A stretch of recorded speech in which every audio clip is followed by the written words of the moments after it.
vendredi matin, 8 heures, dans les Apple Store de France, à Paris, à Montpellier, et dans d'autres magasins tels que la Fnac par exemple, vous allez pouvoir trouver l'iPad. Donc vous allez faire la queue et vous allez avoir enfin votre précieux. Mais à quoi ça va ressembler? Il y a un an, non pardon, il y a un mois plutôt, j'ai eu la chance d'avoir un iPad qui m'a été offert par mes amis pour mon anniversaire. Je les aime, je vous aime, merci encore. Et ils m'ont fait donc ceci. Donc vous allez voir à quoi ça va ressembler un déballage d'iPad que vous aurez peut-être vendredi ou la semaine prochaine. Donc ça commence par un sac plastique. Bon, celui-là est marqué So, il sera peut-être marqué Louvre ou autre. La boîte que voici, donc avec un facsimilé dessus de l'iPad. Hop, hop, hop, voilà, iPad, tac, voilà. Ensuite, vous allez voir quoi? Bien, vous l'ouvrez.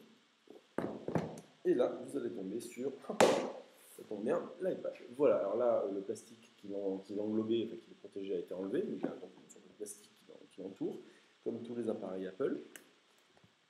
Sous la bête, ceci, tout bêtement, donc la traditionnelle petite boîte avec les documents et le chargeur et le câble USB. Et c'est tout. Alors, je peux vous dire que pour la fois prochaine, vous avez vu l'épaisseur, je pense que pour la fois prochaine, ils vont encore réduire de moitié, comme ils ont fait pour l'iPhone 3GS. Je pense qu'ils vont arriver à réduire de moitié l'emballage. Ici, la petite boîte dans laquelle vous allez trouver une notice très succincte, des autocollants et les éléments réglementaires de l'iPad. Pas de petite chiffonnette en microfibre comme c'est le cas d'habitude dans les MacBooks, ou comme c'était le cas pour la première version de l'iPhone. C'est bien dommage, donc moi j'en ai pris une de mon MacBook qui me permet de le nettoyer de temps en temps parce que l'écran, soi-disant, est traité oléophobique, anti-gras. J'ai pas cette impression vu le nombre de traces de doigts qui restent dessus quand on tape, notamment au clavier. Voilà la bête, donc vous allez l'allumer. Alors là, bien sûr, je l'ai activé parce que quand vous l'activez, quand vous l'allumez pour la première fois, vous avez le magnifique écran iTunes qui apparaît, donc il faut que vous l'activiez. Voilà la bête donc qui reprend exactement le même fond d'écran que sur la boîte ici.